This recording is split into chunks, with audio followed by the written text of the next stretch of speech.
साथियों नमस्कार, मेरा नाम योगेंद्र कुमार है। आज के सेशन में आप सभी लोगों का बहुत बहुत स्वागत है। दोस्तों, आपने सुना होगा विश्व की सबसे बड़ी दीवार कौन सी है? चीन की। तो चीन ने यह दीवार क्यों बनाई थी कि चीन को बाहरी आक्रमण से बचाने के लिए इस दीवार को बनाया गया था। लेकिन आज प्रेजेंट में एक दीवार फिर से न्यूज़ में है। वो दीवार क्या है? वो कोई ईंटों की दीवार नहीं है, वो पेड़ों की दीवार है। उस दीवार का नाम क्या है? महान हरित दीवार। और अफ्रीका का एक नया विश्व चमत्कार होने जा रहा है। आप देख रहे हो आज की सबसे बड़ी समस्या क्या है। जब प्राचीन काल में एक कोई दुश्मन दूसरे देश पर अटैक करता था तो चीन जैसे देशों ने एक बड़ी दीवार बना दी। आप इंडिया में भी देख लोगे कि बहुत से लोकल जो राजा होते थे वो बहुत सी दीवारें बना देते थे कि हम पर कोई अटैक नहीं कर पाए। ऐसे ही इसी तर्ज पर आप देखोगे प्रेजेंट की जो समस्या है, हमने आपको प्राचीन काल की समस्याएं बताई या आज से पहले जब राजा महाराजा होते थे तो उस समय अपनी सुरक्षा बढ़ाने के लिए दीवारें बनाते थे। लेकिन आज की समस्या क्या है? आज की सबसे बड़ी समस्या जो है वो है क्लाइमेट चेंज। अब क्लाइमेट चेंज को कैसे कंट्रोल किया जाए, क्लाइमेट को कैसे रोका जाए? तो सबसे बड़ी समस्या आपने देखा होगा कि मिट्टी की जो उपजाऊपन है वो कम हो रहा है और धीरे धीरे मिट्टी आप देख रहे हो रेगिस्तान में बदल रही है, डिजर्ट में बदल रही है। तो सबसे बड़ी अफ्रीकन जो कंट्रीज हैं उनके लिए सबसे बड़ी जो दिक्कत है वो सहारा का रेगिस्तान। सहारा धीरे धीरे बढ़ रहा है, तो उसको रोकने के लिए अफ्रीकन कंट्रीज ने क्या किया है? एक हरित दीवार बनाने की बात की है जो कितनी लंबी होगी? 8,000 किलोमीटर लंबी होगी। तो आप समझ सकते हो कि 8,000 किलोमीटर एक लंबी दीवार बनेगी। इसी के बारे में हम बात करेंगे कि वृक्षों की दीवार। ये आपके लिए, आप यूपीपीसीएस की तैयारी नहीं कर रहे हैं, यूपीएससी की तैयारी नहीं कर रहे हैं, तो भी आपको ये बेसिक चीजें पता होना चाहिए कि क्लाइमेट चेंज के लिए विश्व में क्या क्या हो रहा है। तो इसके बारे में हम अच्छे से जानेंगे। अब हम देखते हैं कि एक संकटग्रस्त क्षेत्र है तो साहिल क्षेत्र आपने सुना होगा। साहिल तो अफ्रीकन कंट्रीज को आप देखोगे अलग अलग क्षेत्रों में बांटा गया है। ऐसा ही एक क्षेत्र है साहिल क्षेत्र जो 8,000 किलोमीटर का संक्रमण क्षेत्र है। सहारा रेगिस्तान और सवाना के बीच फैला यह विशाल क्षेत्र सूखे और भूमि क्षरण का एक उदाहरण है। यहाँ पर बहुत सूखा पड़ा है, बारिश बहुत कम होती है। इसके आप देखोगे नॉर्थ में, आप देखोगे नॉर्थ में जो पूरा रीजन जो हुआ है वो सहारा रेगिस्तान से घिरा हुआ है। समझ गए? यहाँ पर सूखा रहती है, मिट्टी का बहुत क्षरण होता है। इस क्षेत्र की जो अर्थव्यवस्था आप देखोगे, अर्थव्यवस्था किस पर है? कृषि और पशुपालन पर निर्भर करती है। यदि मान लो कृषि तभी अच्छे से हो पाएगी जब हमारी भूमि अच्छी होगी। तो यहाँ का एक मजबूरी हो गया है कि हमें इस बढ़ते हुए जो रेगिस्तान है, सहारा धीरे धीरे बढ़ रहा है। आप देखोगे हमारा जैसे थार रेगिस्तान है, उसको रोकने के लिए वे बहुत बड़ा काम क्या करता है? हमारा अरावली माउंटेन करता है। तो एक तरीके से वो नेचुरल दीवार है। लेकिन यहाँ हम बात करते हैं सहारा रेगिस्तान में, बात करते हैं यहाँ ऐसा कोई नेचुरल बैरियर नहीं है जो उस रेगिस्तान को रोक पाए। तो ये जो मूल दृष्टि है कब स्टार्ट हुआ था? तो 1950 में एक ब्रिटिश वनस्पतिविद थे रिचर्ड सेंट वारब बेकर। उन्होंने पहली बार बोला कि 50 किलोमीटर चौड़ी वृक्ष पट्टी बनाने का प्रस्ताव रखा कि हमें सहारा रेगिस्तान को रोकना है तो 50 किलोमीटर चौड़ी हमें एक वृक्षों की पट्टी बनानी पड़ेगी जिससे मिट्टी रुकती चली जाएगी और ये रेगिस्तान आगे नहीं बढ़ेगा। 2007 में क्या हुआ? इसका औपचारिक 2002 में क्या हुआ? एन जामेना शिखर एक हुआ, वहां पर भी बातें हुई कि सहारा रेगिस्तान को कैसे रोका जाए। समझ गए? अफ्रीकी नेताओं ने मरुस्थलीकरण को चुनौती पर चर्चा की। अब 2007 में क्या हुआ कि अफ्रीकी संघ जो है, जो अफ्रीकन यूनियन है, उसने क्या किया? आधिकारिक तौर पर महान हरित दीवार पहल को लॉन्च किया कि हम क्या करेंगे? एक ऐसी दीवार बनाएंगे जो इस रेगिस्तान को रोकेगी, इस डिजर्टिफिकेशन को रोकेगा। ये आपको पता होना चाहिए। तो आप देखोगे अब इसके आप क्या होगा कि सिर्फ पेड़ों की एक पंक्ति नहीं है। पहले मूल योजना एक 15 किलोमीटर चौड़ी सीधी दीवार की थी, लेकिन वैज्ञानिकों ने बोला कि अरे कोई ईंटों की दीवार आप बड़ी करके लगा दोगे, कोई इंफ्रास्ट्रक्चर क्रिएट कर दोगे, इतना ज़्यादा सूटेबल नहीं होगा, सस्टेनेबल नहीं होगा। कितना आप धूल को रोक पाओगे? धूल तो उड़ के भी आ सकती है, लेकिन इसका सस्टेनेबल सॉल्यूशन क्या है? पेड़ पौधे लगाना। तो आप समझ सकते हो कि ये पेड़ पौधे कैसे लगाए जाएंगे। ये आप देखिए ये जो रीजन है आपको साहिल रीजन ये दिख रहा है, ये रेगिस्तान। यहाँ पर मैक्सिमम क्या है? यहाँ की जो मिट्टी है ज्यादा उपजाऊ नहीं है। यहाँ पर ज़्यादा पानी भी नहीं है, जो साहेल जो रीजन है इसमें रेगिस्तान जैसा माहौल है। तो इसको रोकने के लिए क्या किया जाएगा, अभी हम दिखाएंगे कि 11 देशों का जो महागठबंधन बना, सेनेगल से जिबूती तक आप देखोगे, यहाँ हमारा सेनेगल है और यहाँ जिबूती है, यहाँ से लेके यहाँ पर एक हम दीवार बनाने की बात कर रहे हैं, वो आगे मैप में दिखाएंगे कि कैसे ये 11 देशों ने मिलकर पश्चिम से पूर्वी अफ्रीका तक एक दीवार बनाने की कोशिश की है। इससे क्या होगा, इससे हमारी कृषि अच्छी होगी, वानिकी, जल प्रबंधन, ऊर्जा, ये सभी चीजें बेहतर होंगी। अब देखो सर कैसे बनाया जाएगा, ये देखो मैप में आपको दिख रहा होगा कि ये अफ्रीका का मैप दिख रहा है और यहां पर आपको दिख रहा होगा कि ये सहारा रेगिस्तान है, इसको हमें रोकना है कि ये इधर ना बढ़े। इसलिए आप देखोगे कि यहाँ 8000 किलोमीटर लंबी, आप समझ सकते हो कि अफ्रीका के साहिल क्षेत्र को ग्रेट ग्रीन बॉल, इसको क्या बोला गया, ग्रेट ग्रीन बॉल की आवश्यकता पड़ी है।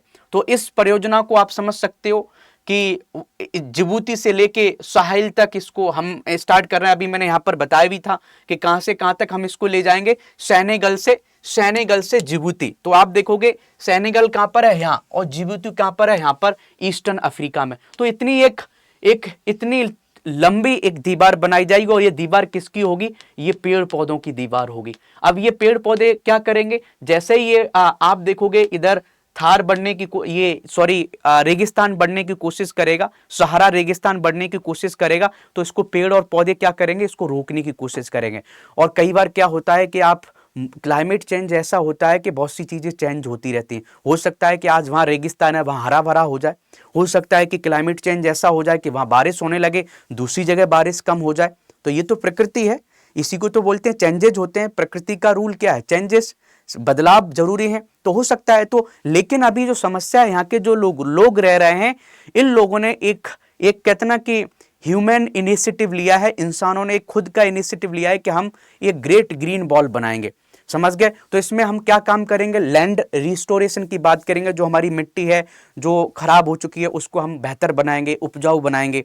जलवायु परिवर्तन के कारण साहिल क्षेत्र में जो सूखा पड़ा है उसको हम रोकने की कोशिश करेंगे, रोजगार क्रिएट करने की कोशिश करेंगे, खाद्य सुरक्षा को बढ़ाने की कोशिश करेंगे। और आपने एक चीज और देखा होगा, यूनाइटेड नेशंस ने डिकेड ऑन इकोसिस्टम रिस्टोरेशन भी स्टार्ट किया था 2021 से लेकर 2030। तो इसके टारगेट को भी अचीव करने की हम कोशिश करेंगे। अब बोलोगे सर ये साहिल रीजन का मतलब क्या होता है, साहिल का मतलब होता है अरबी शब्द है जिसका अर्थ होता है किनारा। तो आप देखोगे कि ये किनारा, ये जो रीजन है किनारा को रिप्रेजेंट करता है, लेकिन यहाँ बहुत बड़ा रेगिस्तान है, सहारा रेगिस्तान है, आप जानते होंगे। अब आगे चलते हैं, साहिल क्षेत्र की प्रमुख समस्याएं क्या हैं।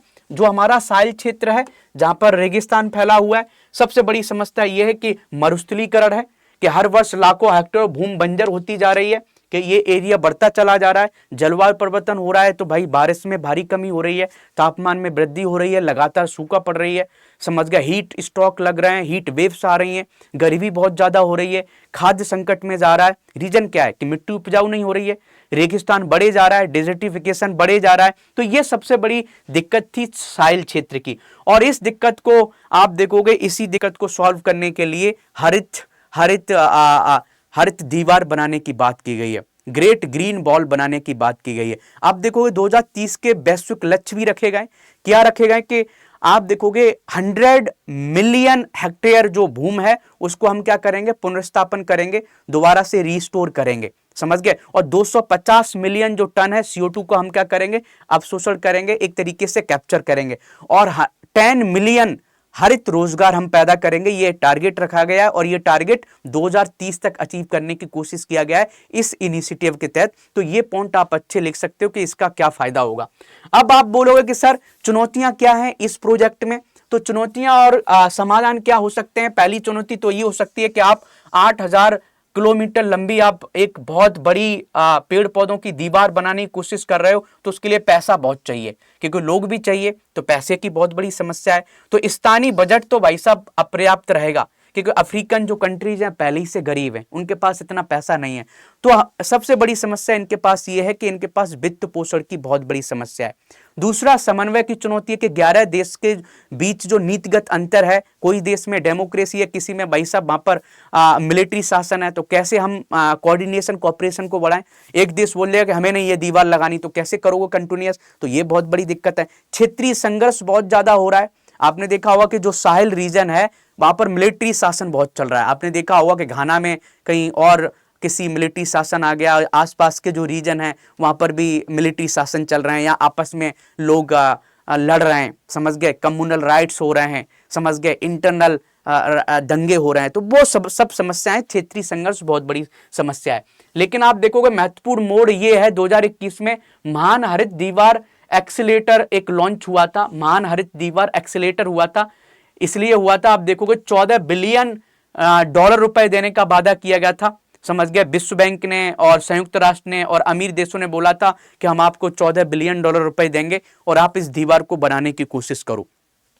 तो ये दीवार दूसरे देशों के लिए एक एग्जाम्पल हो सकती है, दूसरे देशों को बहुत कुछ सीखने को मिल सकता है कि क्लाइमेट चेंज को कंट्रोल करने के लिए गरीब देश, अफ्रीकन जो कंट्रीज हैं, वो कितना बड़ा काम करने जा रहे हैं। और एक यहाँ पर केस स्टडी दिया गया है कोलोनाइजर की, कि कोलोनाइजर में वहां पर पेड़ पौधे लगाए गए तो वहां जल संरक्षण हुआ, वहां पर खाद्य सुरक्षा बढ़ी, वहां पर पलायन में कमी हो गई। तो होता क्या है कि जब हम क्लाइमेट चेंज को कंट्रोल करते हैं तो बहुत सी चीजें पॉजिटिव हो जाती हैं। हम जब अपने पर्यावरण को बचाने की कोशिश करते हैं तो बहुत सी पॉजिटिव चीज हो जाती हैं। जब हम अपने पेड़ पौधों को संरक्षण करते हैं तो हमें बहुत से फायदे होते हैं। ये एक एग्जांपल है कोलोनाइजर में, कि कोलोनाइजर में जब पेड़ पौधे लगाए गए तो वहां पर बहुत सी चीजें सही हो गई, कि खाद्य सुरक्षा अच्छी हो गई, जल संरक्षण हो गया, पानी की कमी नहीं हुई, टाइम से बारिश होने लगी। अभी तक देखो प्रोग्रेस क्या है, ये जो प्रोजेक्ट चल रहा है उसकी प्रोग्रेस क्या है। पहली बात तो ये कि भूमि बहाली है। अभी तक 3 करोड़ जो हेक्टेयर जो बंजर भूमि था वो हमने क्या कर लिया है, भूमि को जीवित कर लिया है। हेल्दी सॉइल हमने कन्वर्ट कर लिया है, कि जो ऊसर भूमि था उसको हमने एक प्रोडक्टिव सॉइल में कन्वर्ट कर लिया है। सेनेगल ने खुद 1.2 करोड़ से अधिक सूखा प्रतिरोधी पेड़ लगाए हैं। ऐसी इथियोपिया ने 1.5 करोड़ हेक्टेयर नाजुक भूमि को पुनर्वास किया है। ऐसी विश्व बैंक ने और कई देशों ने मिलकर 14 बिलियन डॉलर रुपए की मदद देने की बात की है। तो ये कुछ प्रोग्रेस हैं जो इस प्रोजेक्ट को सक्सेसफुल करने में बहुत बड़ा रोल अदा करते हैं। स्थानीय ज्ञान और आधुनिक तकनीकों को यूज करके हम इस प्रोजेक्ट को एक तरीके से सक्सेस करने में हम बहुत बड़ा रोल अदा कर सकते हैं। तो अफ्रीका दुनिया के लिए एक मॉडल बन सकता है कि कैसे हम एक पर्यावरण जो हमारे लिए एक समस्या है, जलवायु परिवर्तन एक जो समस्या है, उसका सॉल्यूशन निकालने की कोशिश कर रहा है। और ये सक्सेसफुल होता है तो एक बहुत बड़ी केस स्टडी बन जाएगा कि कैसे हमने एक इतनी बड़ी समस्या का हमने सॉल्यूशन एक सस्टेनेबल वे में पेड़ पौधों को लगा के निकाल लिया है। तो ये बहुत अच्छी बात है। तो कार का आह्वान क्या है, तो आप देखोगे ये दीवार कोई मंजिल नहीं है, यह एक जीवित बढ़ती प्रक्रिया है जो सबकी भागीदारी मांगता है। हम लोग भी इसके लिए आवाज उठाएं। आज कहीं पर कोई दिक्कत है, कहीं पेड़ पौधे काटे जा रहे हैं, तो हम आवाज उठाएं कि आज देख रहे हो कि आज अफ्रीकन कंट्रीज में एक समस्या को सॉल्व करने के लिए पेड़ पौधे लगाए जा रहे हैं, तो हमें पेड़ पौधे क्यों काटने की जरूरत है, समझ गए। समर्थन भी कर सकते हो कि 2030 तक 100 मिलियन हेक्टेयर जो जमीन है उसको हम एक तरीके से रीस्टोर करना चाह रहे हैं, समझ गए। अफ्रीकन जो देश हैं हरित पहल के लिए जो काम कर रहे हैं उसको सपोर्ट किया जाए और अफ्रीका के इस सपने को आगे बढ़ाया जाए कि हम लोग कैसे इस मूवमेंट को कैसे सपोर्ट कर सकते हैं। ये सोचने वाली बात है। तो इस तरीके से ये बहुत अच्छी बात है कि एक ऐसा इनिशिएटिव जो लोगों के जल संकट को बचाएगा, लोगों के खाद्य सुरक्षा को बढ़ावा देगा, लोगों के जीवन को सुरक्षा देगा। तो मुझे तो बहुत अच्छा इनिशिएटिव लगा। आपको कैसा लगा कमेंट करके ज़रूर बताएं। और आपको हमारी क्लासेस की पीडीएफ चाहिए तो आप यहाँ पर आपको हमारी सभी क्लासेस की पीडीएफ मिल जाती हैं। और स्टडी IQ पर आप कोई भी बैच ज्वाइन करते हैं, UPPCS की तैयारी कर रहे हैं या UPSC की तैयारी कर रहे हैं, तो आप कोई भी बैच आप ज्वाइन करते हैं तो आप हमारा कोड लगा के इस बैच को ज्वाइन कर सकते हैं और आपको हाईएस्ट डिस्काउंट मिल जाएगा। कौन सा कोड आप लगा सकते हैं, कोई भी बैच आप ज्वाइन करते हैं तो योगी लाइव कोड लगा के आप स्टडी IQ पर कोई भी बैचेस ज्वाइन कर सकते हैं। तो आज के लिए इतना ही काफ़ी है। मिलते हैं अगली वीडियो में। कमेंट करके ज़रूर बताइए कि ये वीडियो आपको कैसा लगा। Thank you. जय हिंद, जय भारत।